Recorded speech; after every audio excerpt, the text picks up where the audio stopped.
Match me parece fantástico. Yo que amo el cine, para mí ha sido muy importante haber conocido a Morak, poder leer su libro y bueno, sigo aprendiendo de él.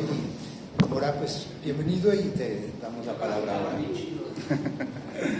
Bueno, antes que nada, muy buenas tardes. Les agradezco mucho su presencia, su interés en estos temas.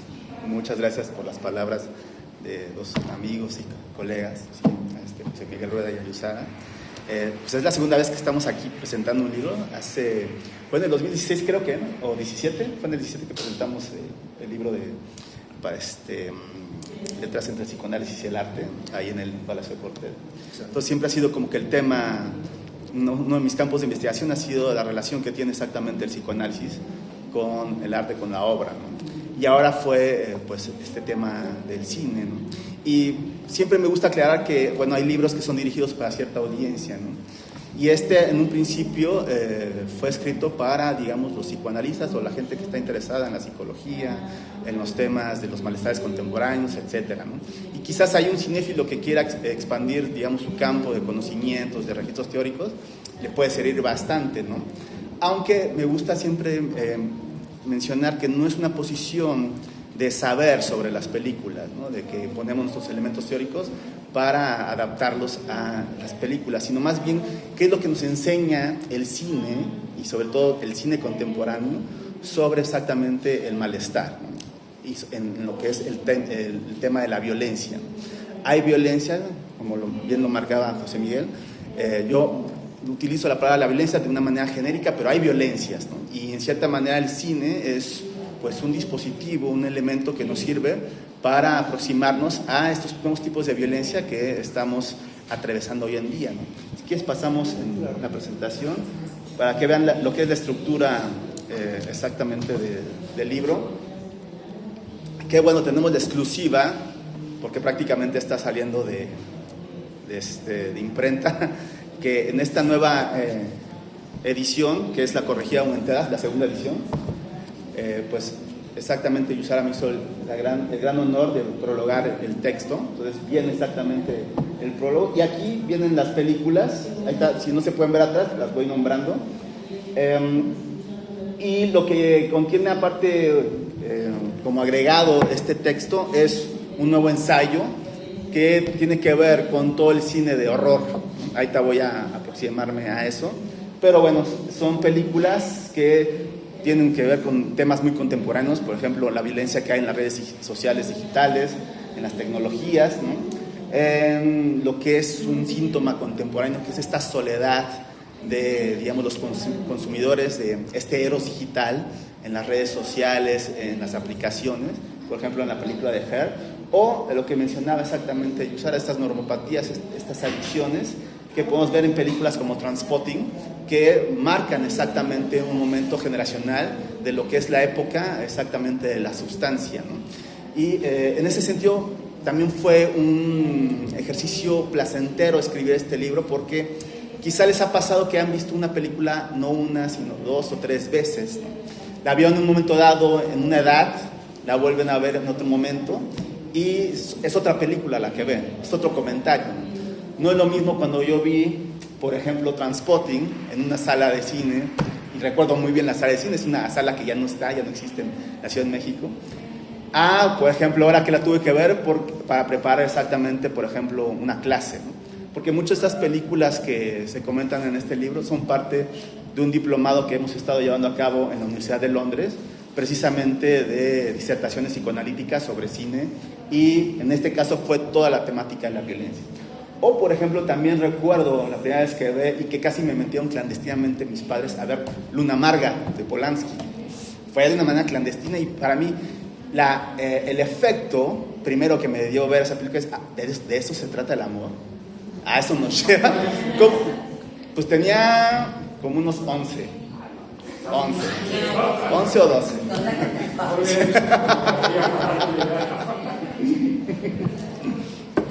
Porque sí, el principio de esa película es pues la miel, ¿no? Es el encanto, la belleza del amor, hasta que nos lleva a un abismo, a una perdición.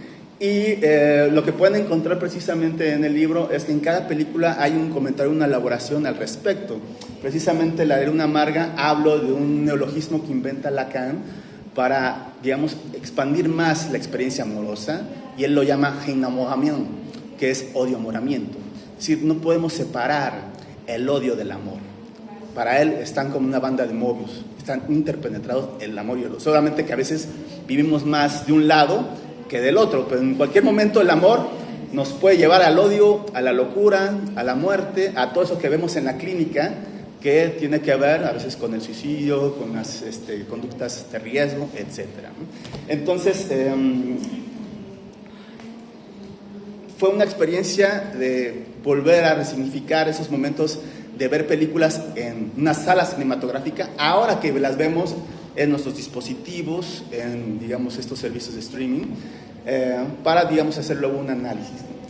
Y, por ejemplo, hay una de las películas clásicas, hay dos películas clásicas de los años 60 que se comentan en este libro, es El fotógrafo del pánico, un gran clásico que tiene que ver con un asesino que es fotógrafo, pero que su, digamos, método de asesinato es porque quiere comprobar pues un experimento de su padre, que era registrar el semblante, digamos, el último semblante que tenemos cuando vemos la muerte.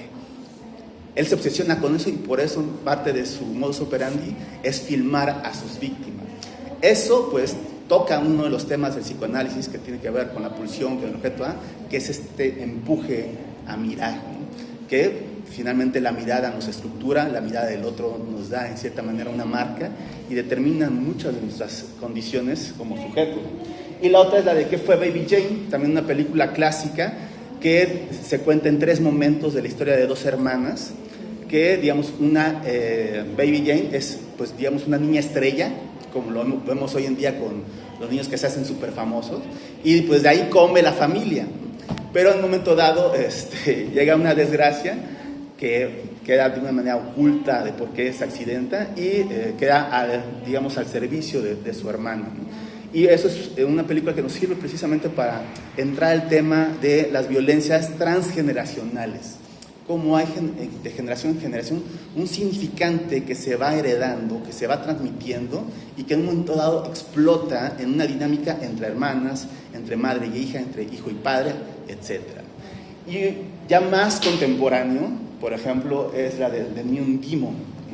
Todo esto toca, y aparte el director ha hecho muchas películas, incluso tiene una serie que aborda elementos muy contemporáneos, pero esa precisamente de Neon Demon es la historia de, pues, una chica que viene de fuera de Los Ángeles a probar, como lo hace mucha gente, pues la fama en una ciudad, en lo que es el mundo de la moda. Y ella tiene una belleza natural, no esta belleza que la tenemos hoy en día de la dictadura de las imágenes, fabricada con el botox, la cirugía. Ella tiene la belleza natural y eso genera una gran envidia en todas, digamos, que se convierten en sus rivales en el mundo de la moda, ¿no? Y por eso lo titulo El banquete totémico en la moda, precisamente tomándolo de la noción que desarrolla Freud en su gran texto de Tótem y Tabú, que es el mito que él se inventa para hablar de los orígenes precisamente de la sociedad, donde se da un parricidio, o sea, los hijos se ponen de acuerdo para asesinar al padre, y no solamente lo asesinan, se lo comen, ¿no? Algo de eso precisamente lo comentamos el martes pasado, al comentar la película de Greenaway. Pero aquí lo que sucede es que, perdón por los spoilers, pero estas rivales que tiene esta mujer, esta chica que llega a Los Ángeles, pues la asesinan y se la comen por una manera de apropiarse, como lo vimos en las historias de guerra, de, digamos, esa belleza, de ese poder. Lo interesante de esta película es que hay una de ellas que no soporta precisamente eso, no soporta esta carne joven y bella y termina vomitando, y la escena es muy gore, el ojo de ella, ¿no? Que tiene que ver ahí también con la cuestión de la mirada. Y para hablarles un poco de lo que es el nuevo ensayo que se incluye, todo el año pasado a mí me tocó comentar películas de horror, porque exactamente el diplomado se trató de disertaciones psicoanalíticas sobre cine de terror, ¿no? Y me tocó comentar películas de lo que se conoce en un género nuevo, que es el post-horror, el post-horror ya no son estas películas de horror como las de Freddy Krueger, Jason, etcétera, ¿no? No son estos ríos de sangre, no son estos jump scare, ¿no? Es un horror más psicológico, más silencioso, incluso más lento. Tiene que ver mucho con lo que se llama ahora como el slow cinema, ¿no? Pero eso, digamos, te intriga, te inmiscuye más en la historia y en un momento dado estás aterrorizado. Entonces hay películas que comento ahí que son la de Hereditary, que es un gran director, Ari Aster, ¿sí? Otra más también de Ari Aster, que es Yo tiene miedo, Yo is afraid, ¿no? Todas al menos esas dos películas es para abordar el tema de lo siniestro en lo familiar y sobre todo de la función materna, ¿no? Que en cierta manera fueron los psicoanalistas desde Freud y Lacan que estuvieron advirtiendo esta posición devoradora, siniestra, omnipotente que puede tener exactamente la madre con la relación con sus hijos. Entonces, el ensayo se llama, y es un poco pretencioso de mi parte, pero es precisamente para provocar su lectura, ¿por qué el cine de horror tuvo que encontrar a Freud sin conocerlo? 3 eslabones. Y en la investigación que estuve haciendo, me fue muy sorprendente cómo hay una afinidad entre el primer cine que empezó a hacer las historias de terror y el psicoanálisis, porque cuando vemos los primeros psicoanalistas como Ferenczi, ellos empiezan a hablar del cine que se estaba dando en su época, ¿sí? Entonces el primer eslabón es el tema del doppelganger, que es el doble, que ya estaba desde la novela del siglo XIX, ¿sí? Con Etta Hoffmann, con Maupassant, y que los cineastas, digamos, que empiezan a hacer el cine mudo de horror a principios del siglo XX, empiezan a llevar esas historias exactamente a la pantalla. Una de ellas es El estudiante de Praga, que los primeros psicoanalistas empiezan a citar en sus libros, y de hecho uno de ellos dice: el lenguaje cinematográfico se aproxima más a lo que quiere transmitir, digamos, el psicoanálisis a la hora de hablar de los sueños.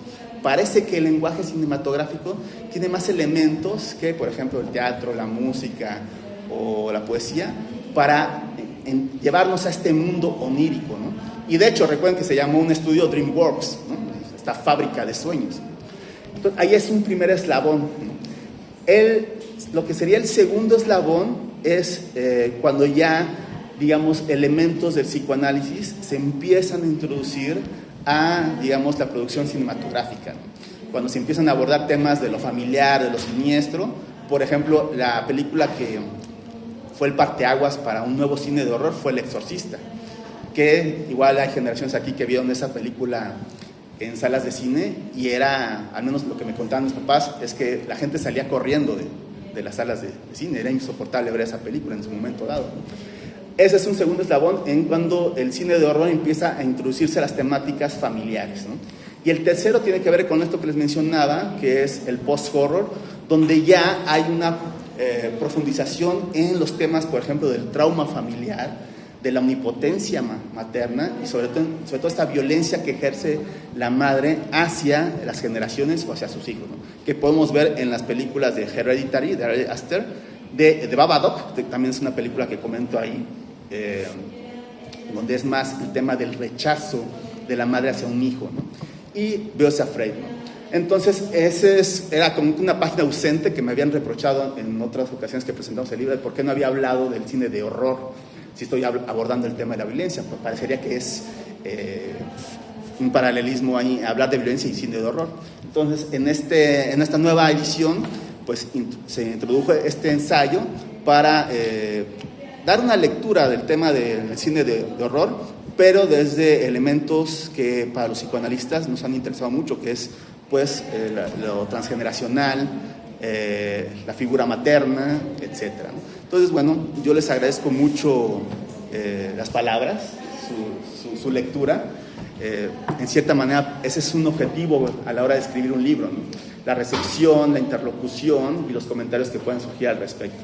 Entonces, bueno, tenemos todavía tiempo para preguntas, comentarios que quieran hacer respecto a la temática que comentamos, al libro, etcétera.